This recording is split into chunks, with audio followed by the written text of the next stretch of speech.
Hare Krishna and Sunita Sunil with you in 2-minute Mahabharata stories. We'll continue to chant chapter 13, verse 12 of Bhagavad Gita. Adhyatma Jnana Nityatvam Tattva Jnana Tadharshanam Etajnanamiti Proktam Ajnanam Yadatonhyata. Let us see the translation. This refers to steadfastness in self-knowledge, and Tattva Jnana refers to philosophical contemplation of the absolute truth. Together, these traits represent the path to enlightenment.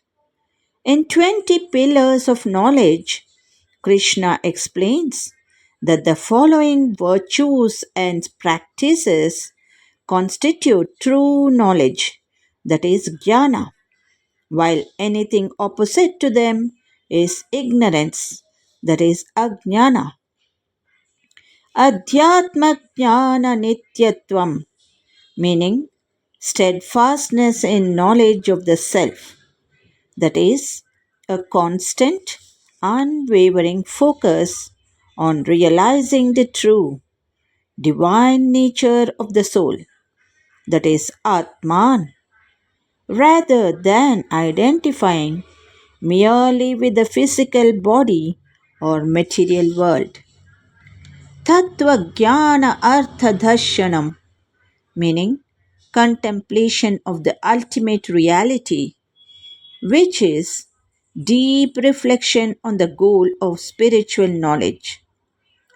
It means keeping the ultimate purpose, liberation, that is moksha, and the realization of the Supreme, that is Brahman, as a guiding light in all of life's activities. The keynote is Krishna clarifies that these mental disciplines and virtues constitute true wisdom, that is jnana. Anything that distracts from this spiritual goal, such as pride, greed, ego, and attachment, is categorized as ignorance, that is ajnana, and binds the soul to the cycle of suffering. Let us see a small story about this.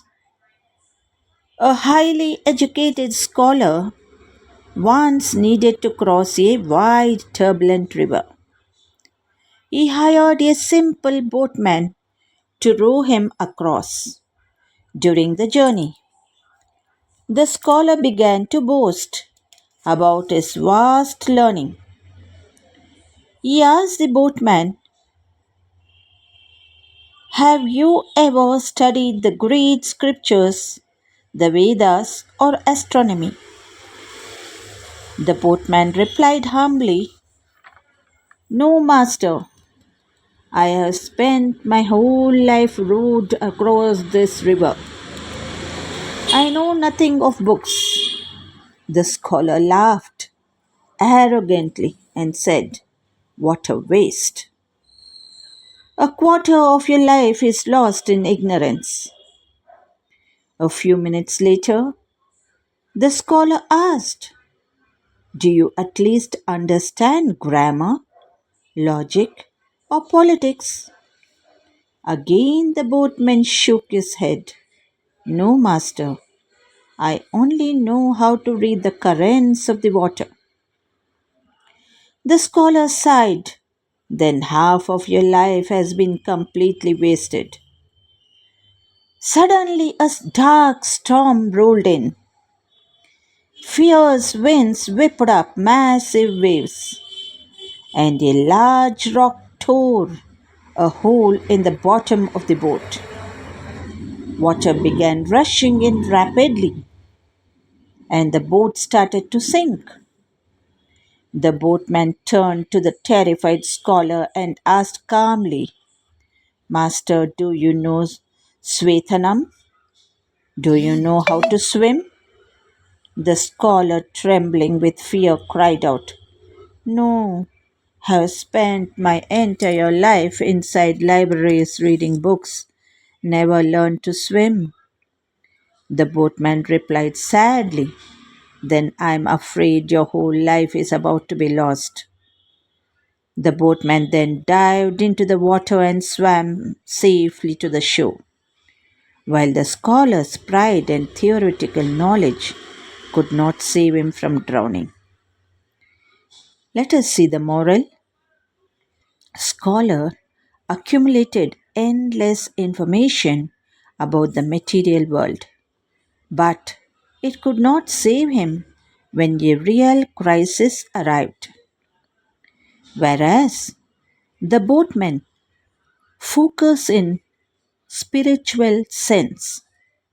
The river is material world, that is samsara, and the storm is death and suffering. True wisdom is knowing how to navigate the soul back to the shore of the ultimate reality, rather than just collecting intellectual facts. Hope you have all enjoyed this story. Let us get back tomorrow. Good day to all of you.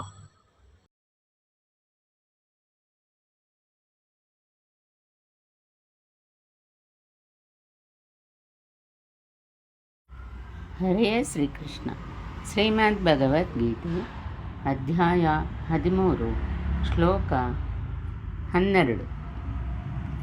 ಅಧ್ಯಾತ್ಮಜ್ಞಾನನಿತ್ಯತ್ವಂ ತತ್ವಜ್ಞಾನಾರ್ಥದರ್ಶನಂ ಏತಜ್ಞಾನಮಿತಿ ಪ್ರೋಕ್ತಂ ಅಜ್ಞಾನಂ ಯದಶೋನ್ಮತಃ. ಈ ಶ್ಲೋಕದ ಭಾವಾರ್ಥ: ಆತ್ಮಜ್ಞಾನದಲ್ಲಿ ಏಕರಸ ಸ್ಥಿತಿ, ತತ್ವಜ್ಞಾನದ ಅರ್ಥಸ್ವರೂಪವಾದ ಪರಮಾತ್ಮನ ಸಾಕ್ಷಾತ್ಕಾರ ಇವೆಲ್ಲವೂ ಜ್ಞಾನ. ಇದಕ್ಕೆ ಹೊರತಾದುದು ಅಜ್ಞಾನ ಹೀಗೆಂದು ಹೇಳಲ್ಪಟ್ಟಿದೆ. ಆ ಪರಮಾತ್ಮನ ಸಾಕ್ಷಾತ್ಕಾರದೊಂದಿಗೆ ದೊರೆಯುವ ತಿಳಿವೇ ಜ್ಞಾನ. ಯಜ್ಞದ ಪೂರ್ತಿ ಕಾಲದಲ್ಲಿ ಯಜ್ಞವು ಯಾವುದನ್ನು ಶೇಷವಾಗಿಡುವುದೋ ಅಜ್ಞಾನಮೃತವನ್ನು ಪಾನ ಮಾಡುವವನು ಸನಾತನ ಬ್ರಹ್ಮನಲ್ಲಿ ಸೇರುವನು. ಆದ್ದರಿಂದ ಬ್ರಹ್ಮ ಸಾಕ್ಷಾತ್ಕಾರದೊಂದಿಗೆ ದೊರಕುವ ತಿಳಿವೇ ಜ್ಞಾನ. ಇಲ್ಲಿಯೂ ಈಗ ತತ್ವಸ್ವರೂಪ ಪರಮಾತ್ಮನ ಸಾಕ್ಷಾತ್ಕಾರದ ಹೆಸರೇ ಜ್ಞಾನ. ಇದಕ್ಕೆ ವಿರುದ್ಧವಾದುದೆಲ್ಲವೂ ಅಜ್ಞಾನ. ಅಮಾನಿತ್ವ ಇತ್ಯಾದಿಯಾಗಿ ಮೇರೆ ಹೇಳಿದ ಲಕ್ಷಣಗಳು ಆ ಜ್ಞಾನಕ್ಕೆ ಪೂರಕವಾದುದು.